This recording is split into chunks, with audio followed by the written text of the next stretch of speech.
Do I regret buying the Blackmagic Cinema Camera 6K? Around a month ago, I got my hands on one and immediately started using it. Since then, I've compared it to its main competitors and also taken out my own paid projects.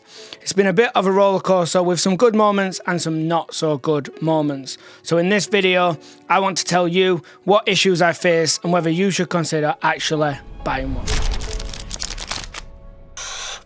Let me start off by telling you why this new Blackmagic is incredible, but only if you play by its rules. I had a clothing brand contact me here in the UK wanting to produce a Christmas ad. The main part of the campaign was based around social media, but it also had the output of a 16:9 video. The budget for this was not great, so my normal Alexa with some super nice Cineglass was not an option. When the Alexa is out of the picture, I normally fall back onto my Ursa Mini G2 with my own DZO cinema lenses. I couldn't help but think that the Blackmagic Cinema Camera would be ideal for this shoot. Now let me tell you why. OpenGate. Now for those watching who do not know what OpenGate is where you capture the full camera sensor. Normally when you're using one of these hybrid cameras that capture video and take photos, you are chopping a 16:9 shape out of a full sensor that is normally a lot taller. What OpenGate allows you to do is capture that full sensor, giving you more height above the image and below it. Now this is fantastic as you can chop out both vertical content with the extra height and also 16:9 in one single take. Don't get me wrong though, there is a lot of negatives about this camera, what I'm going to get into in just a sec. And let's just dive straight into this review. Comparing this camera to the previous Blackmagic Pockets, this sensor is now full frame. This means that we no longer have that pesky 1.55 times crop. And when you are using these cameras in the real world, it really shows. And in addition to that, Blackmagic have also tweaked their already impressive color science a little bit more. We've got even better colors, and the contrast straight out of the camera is just nailed in this camera. You do need to work with the sensor a little bit and understand its limitations, like it's not some kind of low light monster that you can go filming in the dark with. When it comes to size versus quality, I think B-roll comes straight perfectly bang in the middle. It's not too big, but yet it's not too small that you really sacrifice what is capable when it comes to post-production.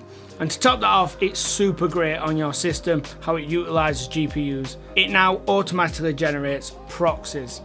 Now, there is a slight weirdness to this. I've searched through the entire menu of the camera and cannot find how to turn this off. Even though I have quite a decent-ish computer with like a 16-core CPU and a dedicated RTX GPU, I still find myself flicking over in Resolve to using those proxies just to keep things super snappy.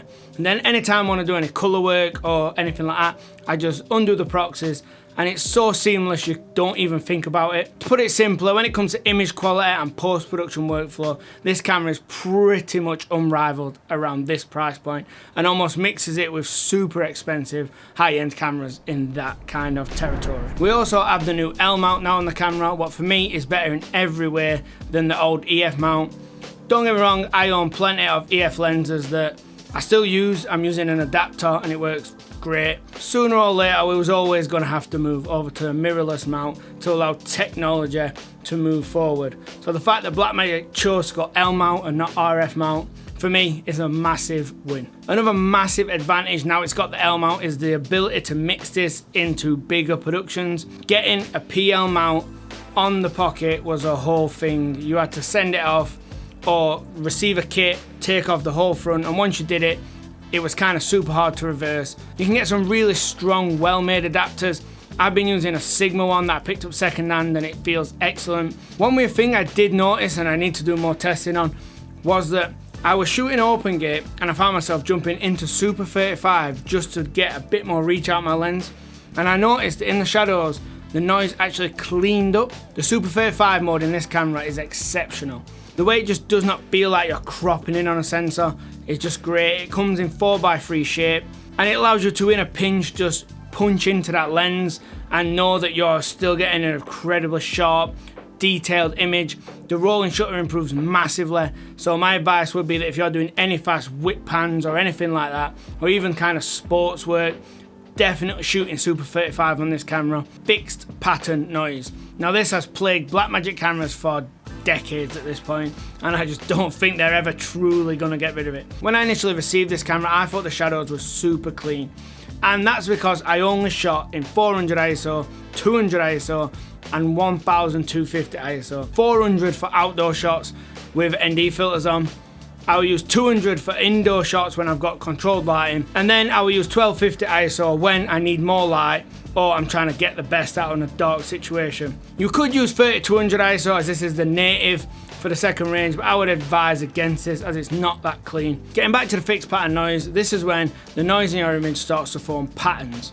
Normally, with Blackmagic cameras especially, there are horizontal lines that run across your screen. I have only found any fixed pattern noise in the top 2 ISOs at 6400 and 8000. Anything below that, the noise feels really organic and quite filmic, as you'd expect from a camera like this. To wrap up this section on image quality, it's all about 3 things. That full frame sensor in open gate, the improved colours and contrast, and finally that Super 35 mode. In terms of body design, this is identical to what Blackmagic call the pocket cinema cameras. The cage I have on here is from Small Rig, is actually designed for the old pocket camera 6K, and as you can see, it fits this camera just fine. But to be fair on Blackmagic, I think this body design is actually a little bit better than people give it credit for. Don't get me wrong, it's not great, and I hate the way it actually looks, but I think functionality wise, it's actually quite useful. With this built-in screen, I'm comfortable enough to shoot right off it. I don't feel like I need to spend money or mount any external screens on this. It's big enough to see focus, it's bright enough, built-in monitoring tools you could ever need, focus peaking, false color, and these are a lot of video features that a lot of the hybrid cameras don't have, so it's really great to see them at this price point. A lot of people was disappointed with this camera that we didn't get in-body image stabilization on the sensor. What we do have is gyro data. Now the way this works is inside the camera there's a little gyro sensor.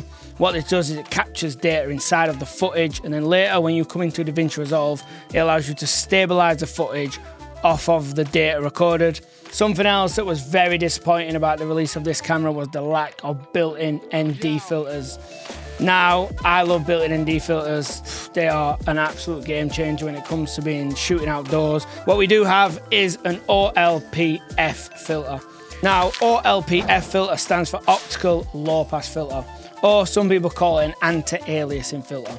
Now what this enables us to do is sometimes when you are applying strong ND filters outside, you get IR pollution, what tints your blacks with some funny colours, and also you get something called aliasing and moire.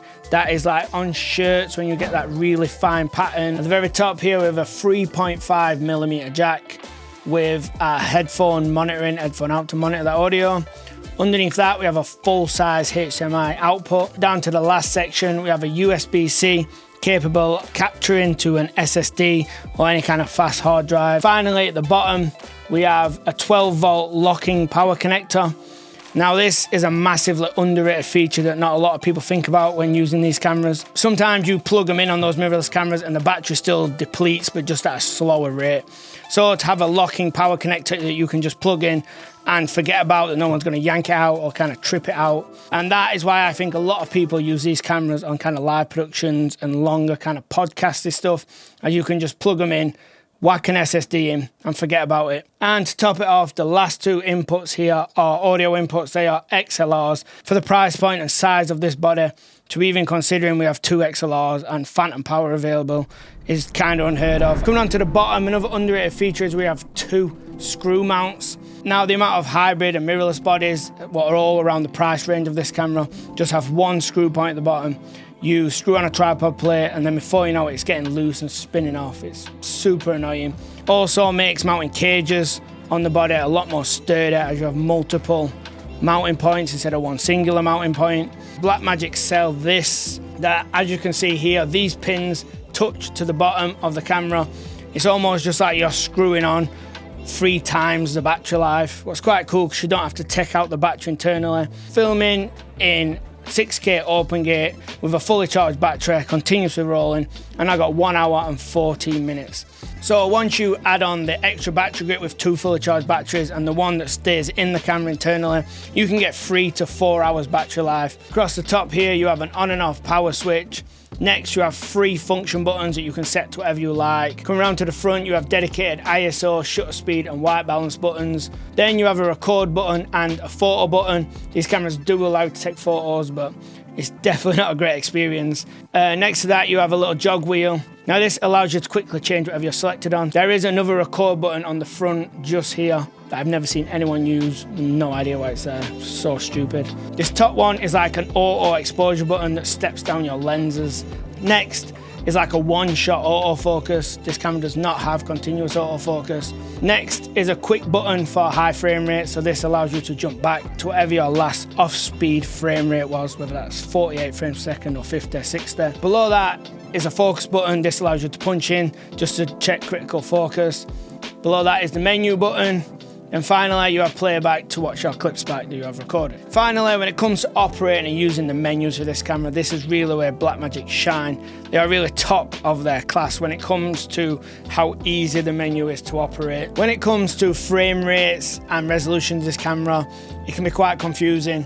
When you're in 6K open gate, your off speed allows you to go all the way up to 36 frames per second. But when you drop down past the anamorphic setting just here into 6K DCI, this chops off the top and bottom, so it's no longer open gate, but it does allow you to go all the way up to 48 frames per second, what is twice the speed of 24. In Super 35 mode just here, this is back into 4x3, so getting close to kind of the open gate shape again. Allows you to go all the way up to 50 frames per second, 4K DCI. This allows you to go to 60 frames per second. But if you want to do any super slow motion, you have to drop all the way down to HD, which then allows you to go into 120 frames per second. In Super 16 mode, it allows you to go all the way to 100 frames per second. But both HD and Super 16 mode come with a massive crop, so that's not ideal. Let's talk about what problems I found when using this camera. Negative number 1 is to do with the L mount. When you put photography lenses on it, what are electric, this is not all of them, it is focused by wire. So depending on how fast you move it, it can move the focus of the image in different proportions. So if you move really slow, it will travel really slowly across your frame.